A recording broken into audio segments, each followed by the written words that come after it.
বলো না নিশা, কি যেন বলবে বলছিলে? তোমার মাইনে কতটা বাড়াবো বলো?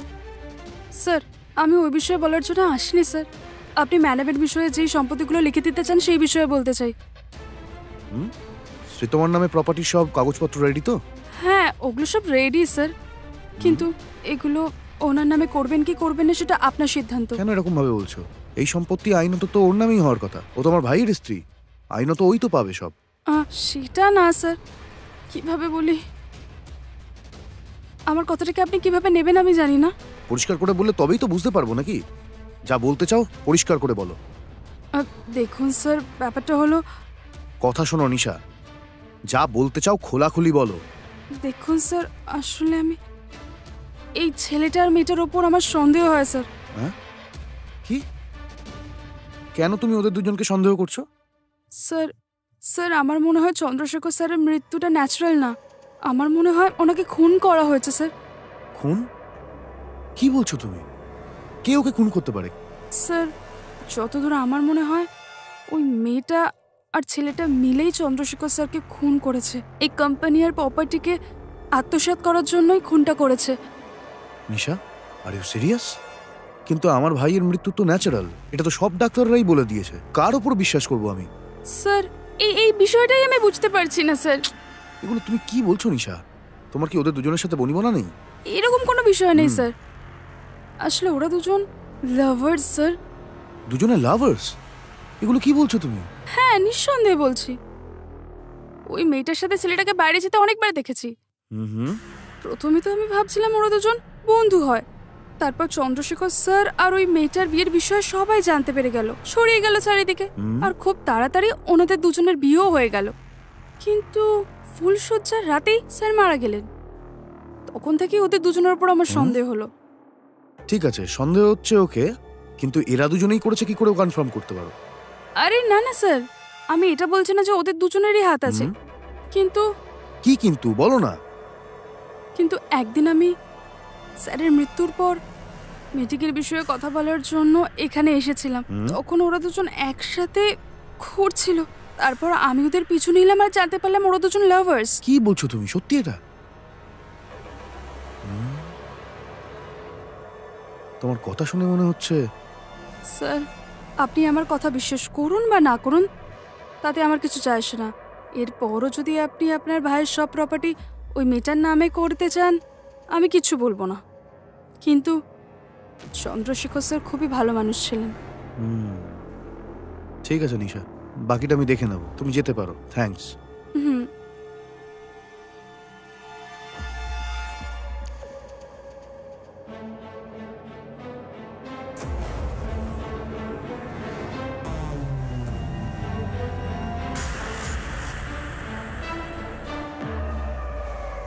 ওকে, তাহলে শ্রীতম নামের কোনো পেশেন্ট আসেনি এখন, তাই তো?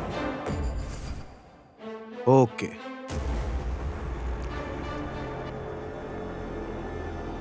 ওহ, মনে হচ্ছে নিশা সত্যিই বলছে।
শিট, কোনো প্রমাণ পাচ্ছি না। ওহ, আহ। হুম হুম হুম।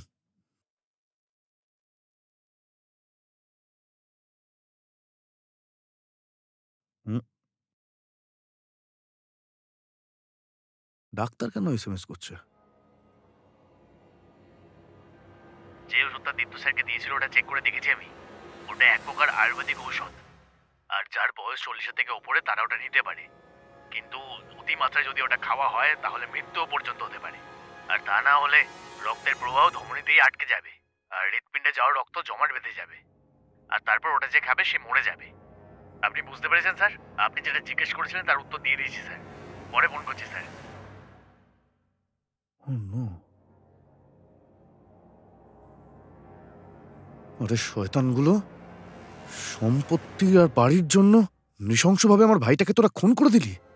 তোদের দুটোকে আমি ছাড়বো না। হুম?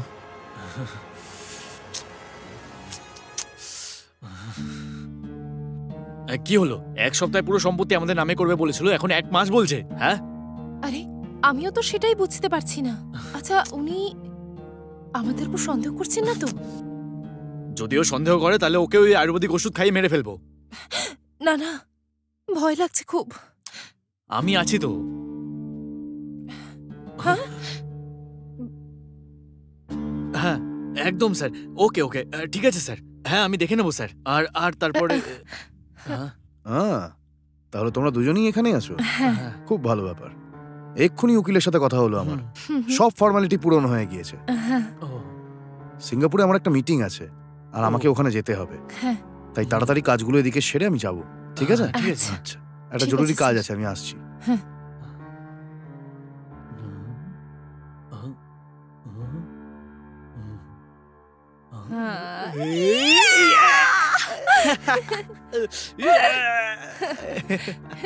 হেই, খুব সব ভালো। সম্পত্তি আমাদের। আমাদের প্ল্যান সাকসেসফুল হয়েছে।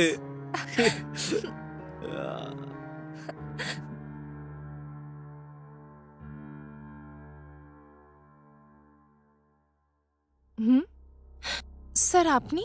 আমি রাহুল, ইন্সপেক্টর। খবর পেয়েছি যে অরুণবাবু সিঙ্গাপুর থেকে বাড়ি ফিরেছেন। ওনার সঙ্গে দেখা করতে এসেছি। ও হ্যাঁ, আপনি ভেতরে আসুন। ঠিক আছে। স্যার প্লিজ বসুন। Thank you. আপনি দীপ্ত স্যারের ওয়াইফ শ্রীতমা, তাই তো? হ্যাঁ স্যার। ও sorry madam, I am really sorry. আমি আপনার দুঃখটা বুঝতে পারছি, কিন্তু আমরা কী বা করব? হঠাৎই উনি মারা গেলেন। হ্যাঁ ডোন্ট ওয়ারি ম্যাডাম, সবকিছু ভালোই হবে। এমনিতে এই লোকটাকে ও, আরে ও ও তো এখানে কাজ করে স্যার। নমস্কার স্যার। আরে আপনি এখানে একা একটা মহিলা বাড়িতে থাকেন, কোনো কাজের মাসিকে তো রাখতে পারতেন। না স্যার, ও আসলে আমার আত্মীয় হয়। ওহো, হ্যাঁ স্যার। ওকে ওকে। হুম, দীপ্ত স্যারের যে সমস্ত ইচ্ছে ছিল সেসব আপনাকেই পূরণ করতে হবে। All the best. হ্যাঁ। হুম, যাই হোক, অরুণ স্যার কোথায়? কোনো মিটিং আছে বলেছিলেন, ইম্পর্টেন্টও বললেন। আমার মনে হয় একটু পরেই উনি চলে আসবেন স্যার। ও ওকে ওকে ম্যাডাম। আরে আপনারা দুজন এভাবে ঘেমে একেবারে ভিজে যাচ্ছেন কেন? কেন, কি হয়েছে?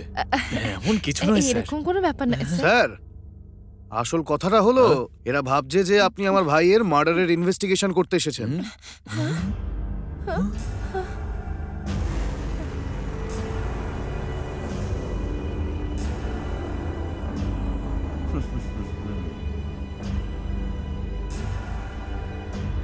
কি আকাশ, ঠিক বললাম তো আমি? সেটা ভেবেই ঘাবড়ে গিয়েছিলে তো? আরে না না স্যার। কি শ্রীতমা, তুমিও ভয় পেয়ে গিয়েছিলে না? না না স্যার, আমি আবার কেন ভয় পাবো? এইভাবে ভয় পাওনি বললে তুমি বাঁচবে না, তোমায় ভয় পেতেই হবে। কি ইন্সপেক্টর, ঠিক বললাম তো? হ্যাঁ।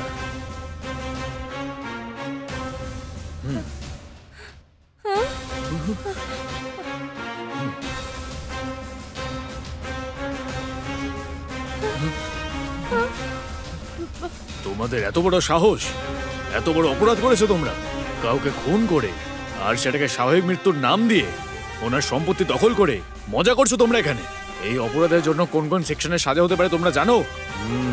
তোমাদের বিরুদ্ধে সমস্ত সেকশনে এফআইআর হবে, পুলিশের তদন্ত কেমন হয় জানোই তো। বুঝতে পারছো না তো? এভাবে চুপ করে আছো কেন দুজনে? ও, মুখে কুলু পেতে রেখেছো নাকি? নাকি কিভাবে বাঁচবে এটাই ভাবছো? কি হলো শ্রীতমা, আকাশ, মুখটার 12টা বেজে গেল দেখছি। পুলিশ, ওষুধের শিশি, এগুলো দেখার পর কি আর মুখ থেকে কোনো কথা বেরোচ্ছে না? না না স্যার, না। তোমরা কিভাবে মার্ডারটা করেছো আর কিভাবে প্ল্যান করেছো আর কোন ওষুধ দিয়ে আমার ভাইকে মেরেছো তার সব প্রমাণ আমার কাছে আছে, আর তারই ওপর ভিত্তি করে কমপ্লেন করেছি আমি। ইয়েস, এই কেসটা বড় সেনসিটিভ। তোমরা দুজন প্ল্যান করে একটা এত বড় বিজনেসম্যানকে ঠকিয়ে বিয়ের নাম করে ওনাকে মেরে ফেলেছো। তোমরা খুন করেছো, সবাইকে স্বাভাবিক মৃত্যু বলে বোকা বানিয়ে সমস্ত সম্পত্তি দখল করে সারা জীবন খুশি থাকতে চাও। এই ঘটনার মাস্টারমাইন্ড আকাশকে, আর এই কাজটা যে করেছে শ্রীতমা তাকেও নিশ্চয়ই মৃত্যুদণ্ডের সাজা দেওয়া হবে। লাভ নেই, সাজবি তোমাদের ব্যাপারে না বলতো তোমাদের দুজনকে আমি ভুল করে সবকিছু দিয়ে দিতাম।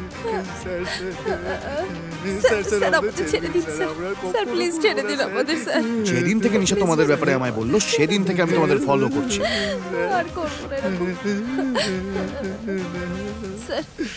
ঘরে লুকিয়ে লুকিয়ে খেলা, তোমাদের প্রেম, সবকিছু আমি জানি। আর তোমাদের দুজনকে আর একটা ভালো খবর দেবো, সেদিন তোমরা হসপিটালেই যাও। তোমরা দুজন কোথায় গিয়েছিলে সেটাও কি বলে দেবো? মুখ দিয়ে আর কোনো কথা বেরোচ্ছে না?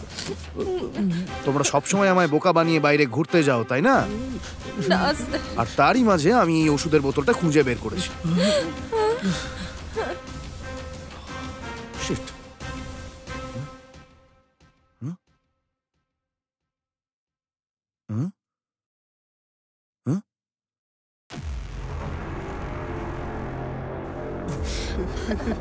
স্যার প্লিজ স্যার, আমাদের ছেড়ে দিন। থামো, শোনো, তোমরা নিজেদের অপরাধটা স্বীকার করে নাও, না হলে যেভাবে তোমরা দীপ্ত স্যারকে মেরেছো ঠিক ওইভাবেই তোমাদেরও মৃত্যু হবে।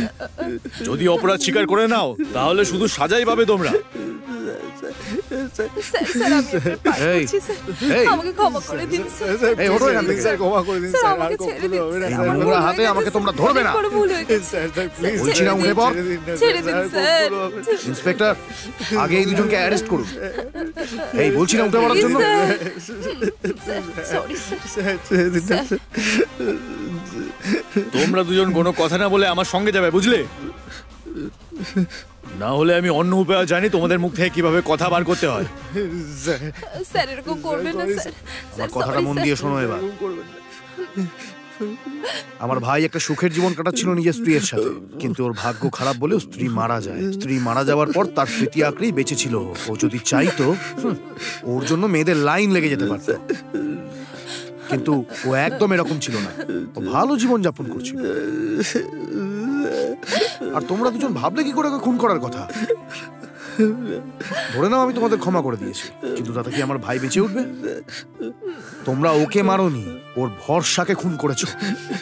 আজ পর্যন্ত কেউ ঠকায়নি, তোমরা দুজন মিলে ঠকিয়েছো, আর তার সাজা তোমাদের পেতেই হবে। স্যার, ঘাড় ধরে নিয়ে যান ওদেরকে। চলো স্যার প্লিজ স্যার, এরকম করবেন না। চলো আমার সঙ্গে। স্যার চলো চলো। স্যার এরকম করে দিন। আরে বলছি তো যাওয়ার জন্য। চলো স্যার প্লিজ প্লিজ ক্ষমা করে দিন স্যার। স্যার